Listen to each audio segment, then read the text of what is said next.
இந்திய ஹாக்கியின் எதிர்கால நட்சத்திரங்களை அடையாளம் காணும் 16வது ஹாக்கி இந்திய ஜூனியர் ஆண்கள் தேசிய சாம்பியன்ஷிப் 2026 போட்டி ஜூலை 28 முதல் ஆகஸ்ட் 8 வரை கோவை ஆர்.எஸ். புரத்தில் உள்ள மாநகராட்சி ஆஸ்ட்ரோ டர்ஃப் ஹாக்கி மைதானத்தில் நடைபெறவுள்ளது.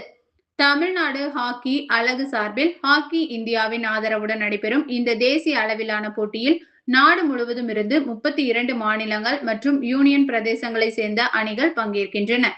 இந்திய ஜூனியர் தேசிய முகாமில் இடம்பெற்றுள்ள பல வீரர்கள் இதில் விளையாட உள்ளதால் இந்திய ஹாக்கியின் வருங்கால சர்வதேச வீரர்களை நேரில் காணும் அரிய வாய்ப்பாக இந்த போட்டி அமையும். 12 நாட்கள் நடைபெறும் இப்போட்டியில் 700க்கும் மேற்பட்ட வீரர்கள், பயிற்சியாளர்கள், நடுவர்கள், தொழில்நுட்ப அதிகாரிகள் மற்றும் ஹாக்கி இந்திய நிர்வாகிகள் பங்கேற்கின்றனர். பங்கேற்கும் அணிகளுக்காக தங்குமிடம், போக்குவரத்து, மருத்துவ வசதி, பாதுகாப்பு உள்ளிட்ட அனைத்து ஏற்பாடுகளும் செய்யப்பட்டுள்ளன.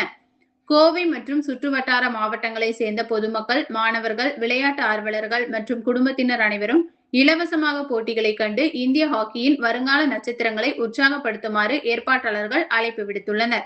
இந்த தகவல்களை அகில இந்திய ஹாக்கி சங்கத்தின் பொருளாளர் திரு சேகர் ஜே மனோகரன் மற்றும் தமிழ்நாடு ஹாக்கி அலகின் பொதுச் செயலாளர் டாக்டர் பி செந்தில் ராஜ்குமார் ஆகியோர் கோவையில் நடைபெற்ற செய்தியாளர் சந்திப்பில் இணைந்து தெரிவித்தனர். வணக்கம். Sekar Manoharan, president hockey unit of Tamil Nadu, treasurer hockey India. வருகிற 28ஆம் தேதி முதல் ஆகஸ்ட் 8 வரை முதல் முறையாக கோயம்புத்தூர் இளையோருக்கான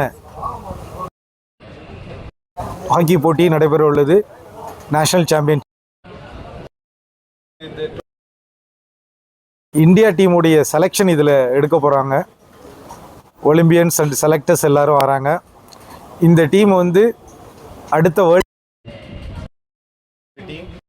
இந்தியாவுக்காக ஆடக்கூடிய பையங்க இதில் இருந்து தான் செலக்ட் ஆகுறாங்க.